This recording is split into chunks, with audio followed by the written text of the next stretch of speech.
Mr. Chair. I'll give Andrew Little a go at debating the topic. Excellent. Thank you, Mr.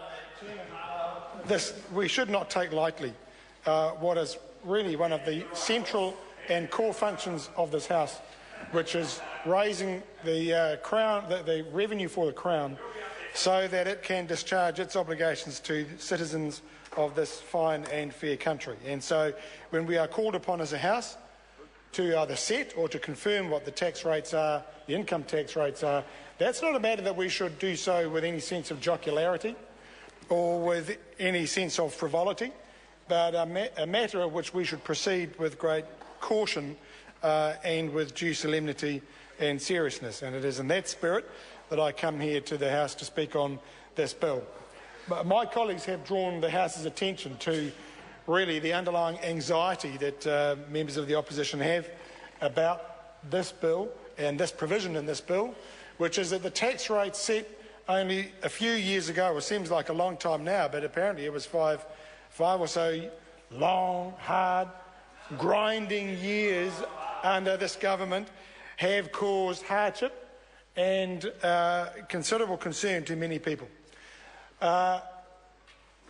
Nobody won an argument in a public platform in this country by saying, quick, we need to pay more tax.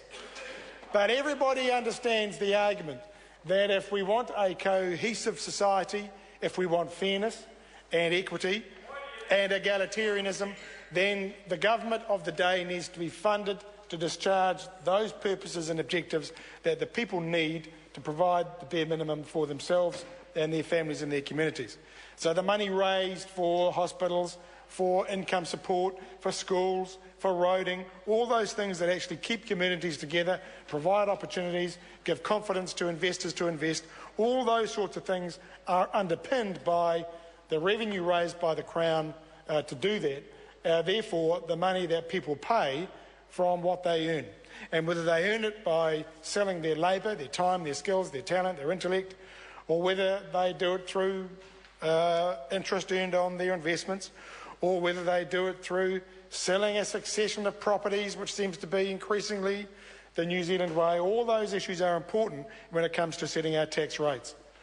And we in Labour say that, and we have always stood for the principle that from those who have done particularly well and who earn the greatest, more should be expected. That is the basic principle. It happened to be, and I say to our Catholic friends opposite, it was a very Catholic principle. It still is. And Pope Francis exemplifies it every day he goes about his duties. It is a very important principle. Emulating the lead set by St Francis of Assisi, the new Pope Francis, he stands for greater equality and fairness. And the mark of fairness in any government is the tax system, how the Crown gathers its revenue. And not just any form of tax, but income tax. And those who do very well because life's fortunes have smiled upon them and they have acquitted themselves people who take advantage of a good state education system, take advantage of and stand on the shoulders of those who have gone before them, good on them. And if they do very, very well as a result, it is not too much to ask that they put a little bit more back into the kitty to sustain the next generation and to sustain those who haven't had the advantages of good fortune and a good life. That's very simple. Now, people understand that. Paul Goldsmith might not understand that, might not appreciate it. Not everybody is equipped with the same skills of writing hagiographies as Paul Goldsmith. Some people write serious books, and some of them do very well. Eleanor Catton does very well, and she won't have to retract what she's written because any character in her book winds up in the dock facing criminal charges. That's the difference between Eleanor Catton, who writes good books, and Paul Goldsmith, who writes fiction. But here's the point, Mr. Chairman, is that we need to make sure that the tax rates that we endorse in this bill are fair. And our concern is, when you look at the tax package as a whole, the weakness in our tax system is what has happened to income tax, and we will address that. We'll support this bill for now because it will get us through the next financial period. But we will debate these issues and the underlying principles to the income tax system in a few months' time because New Zealanders are crying out for greater fairness. They are crying out for a better chance and at least a chance to get ahead. Even those who are paying modest sums of income tax, they know they are struggling to get ahead, not because of the tax rates they're paying, but because of the whip hand that has been given to employers to suppress their incomes, and it has made it much harder. Good speech.